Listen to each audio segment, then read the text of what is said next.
Good morning. Welcome to Sunday School at Second Baptist. I'm glad you could be with me this morning.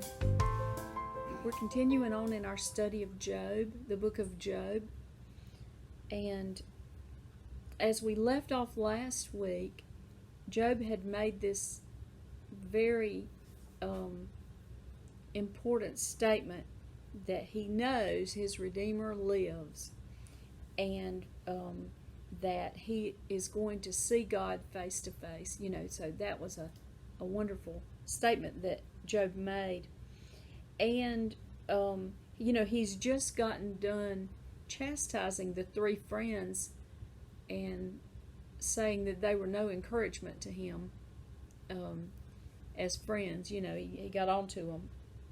And so we're going to skip some chapters again, just as we have been doing, and we're going to end up over on chapter 28, but I want to start with chapter 20, which comes right after the last week's lesson, and I'm just going to summarize a little bit out of each one of those chapters as we go.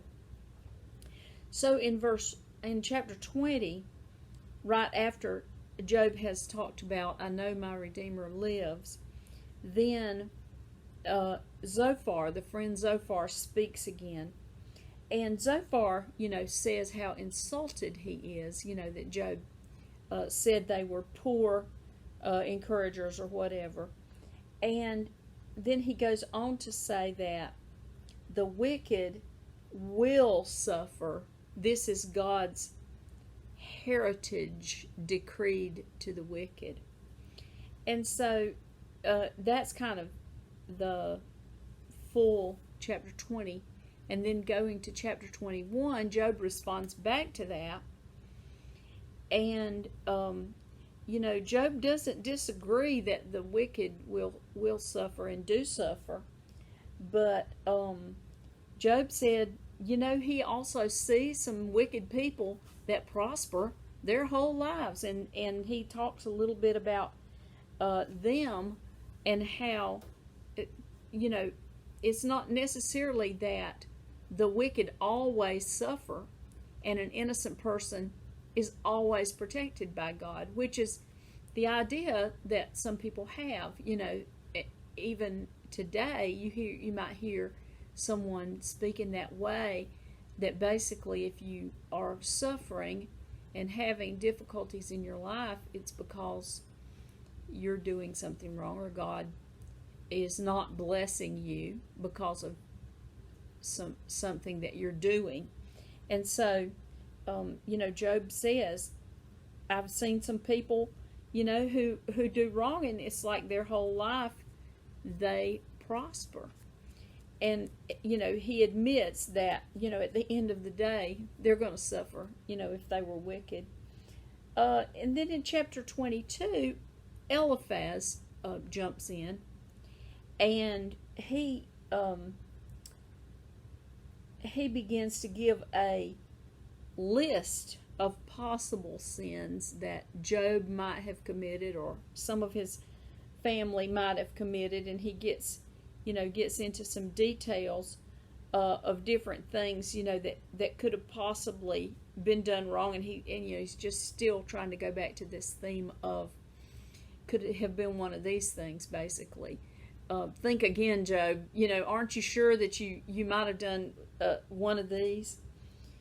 And Job, replies back, and it's very, I think it shows the depth of his despair or sadness, over the way things are going, because in verse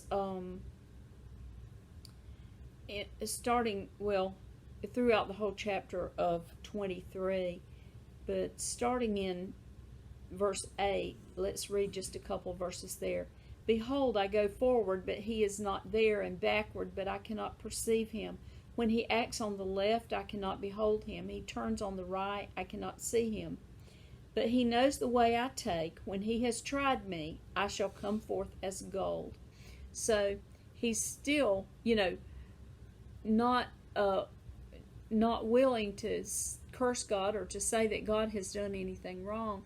But what he's kind of saying here is, I just can't quite find God right now. I don't know what God's doing or how this is working. I'm a little bit lost in it. But I know that at the end of the day, once my trial is over, I will emerge as gold. Or, that's always an example used in the Bible to say gold that has been refined, has been through the fire, has been purified, and it's more beautiful than gold that has never been refined. And so Job is is making that comparison, and also I think saying, I'm not quite sure where God is right now, but I know He's there, and I know when this test is over, I'll emerge as gold. And then going to chapter 24, Job is continuing to speak, and interesting. He talks about wicked people who know God and wicked people who don't know God, because he says in the beginning of 24, "Why are times not stored up by the Almighty?" And in my footnotes it says times of judgment, for example. "Why do those who know Him not see His days?" So in other words, why is the day of judgment not coming on those who know Him? And then he goes on to make a sort of a list or some examples of things that people are doing that are wrong, that do know God and are followers of God, but at the same time they're doing some of these things like taking the widow's ox for a pledge, and causing the poor to go without clothing and things like that. And then at the end of that chapter 24, he talks about those who really don't know God, and some of the very wicked things that they do. And so then we get down to chapter 25, which is very short, where Bildad just basically says all dominion is to God, and man, how can man possibly ever be clean? And so then Job in chapter 26 begins to talk about the attributes of God, the greatness of God. And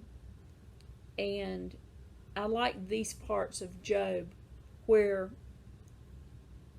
the attributes of God are given, because it helps us when we read those things, even though this is not a story that we're saying, okay, this is an example, follow it. It's not like that.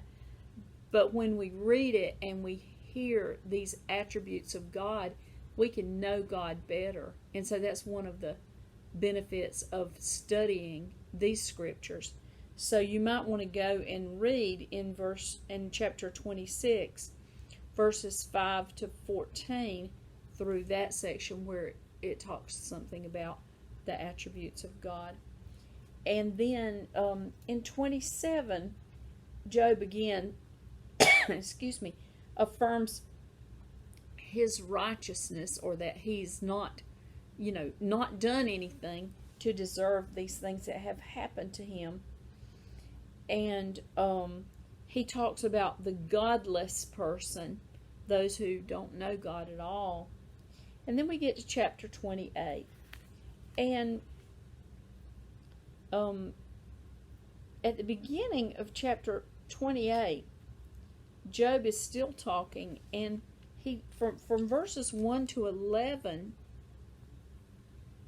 he talks about mining, and you have to put that in context and pay attention to that. Otherwise, you just read that and you just think Job was chasing a rabbit there, getting off to talk about mining and how they dig down into the earth and they bring out treasures, and all of these things. But that all goes with what we're going to study today. And so that first part of the chapter, he's talking about the hidden places under the earth, and how the miners go down and they bring out these treasures.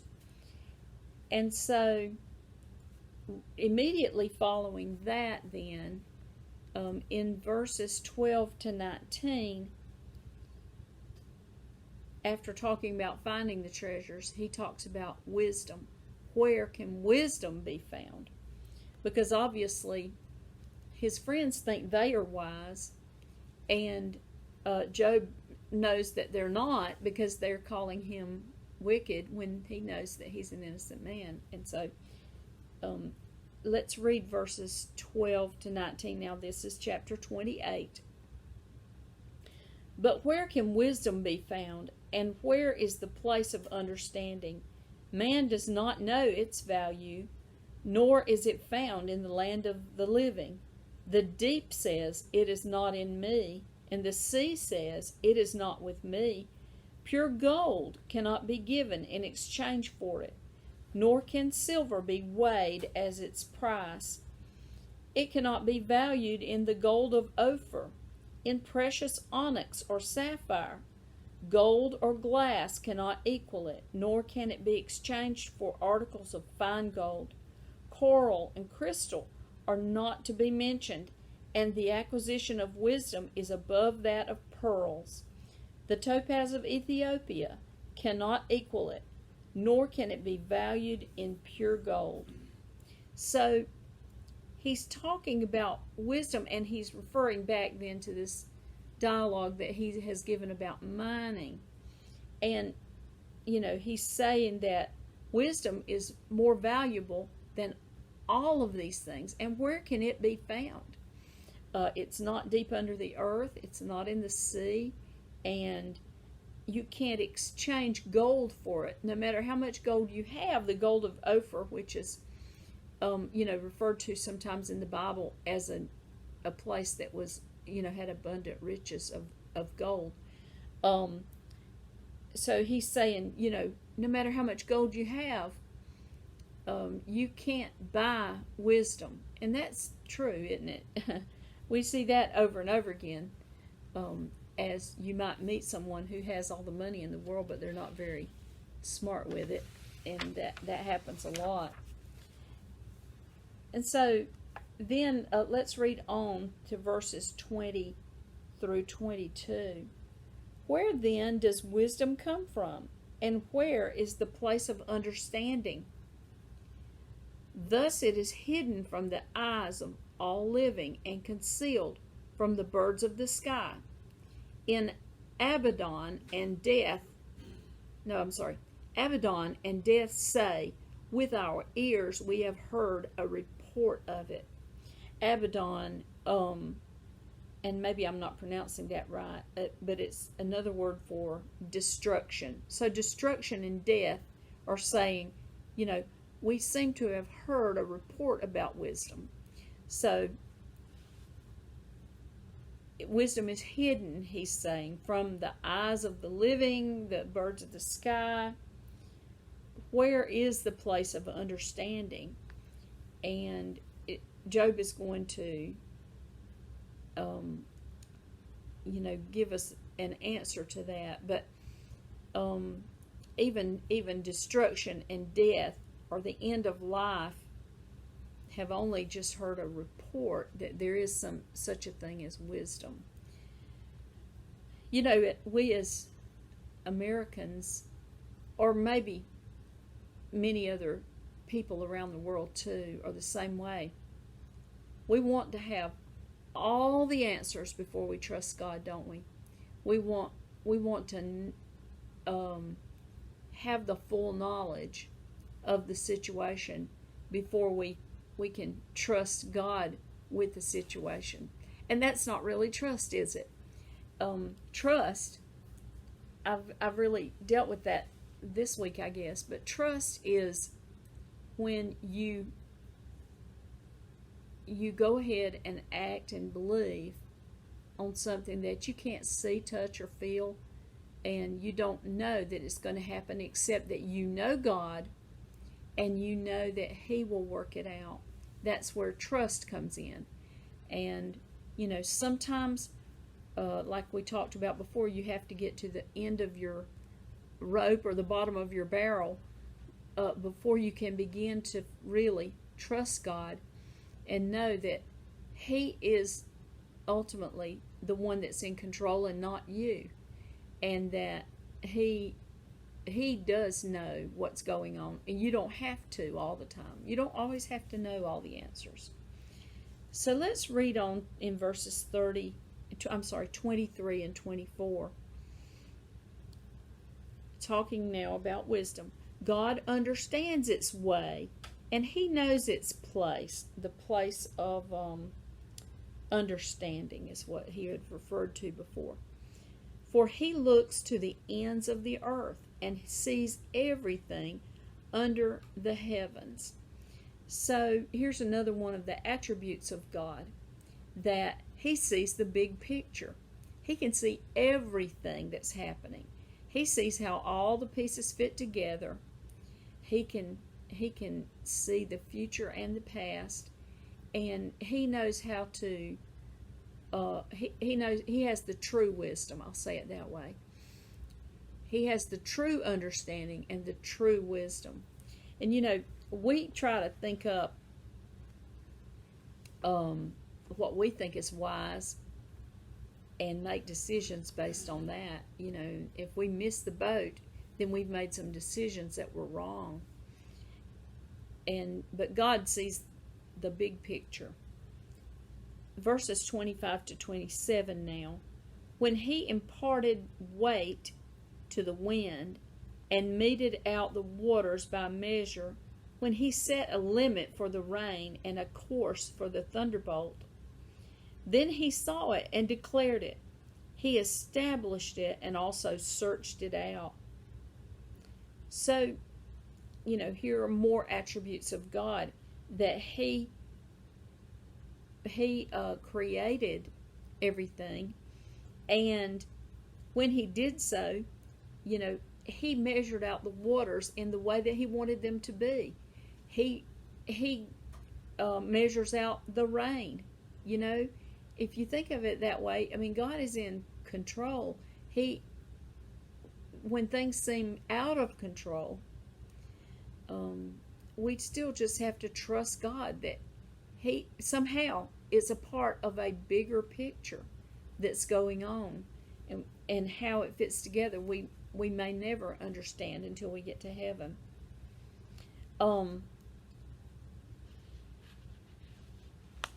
It says in verse, let's see. He set the limit for the rain and the course for the thunderbolt.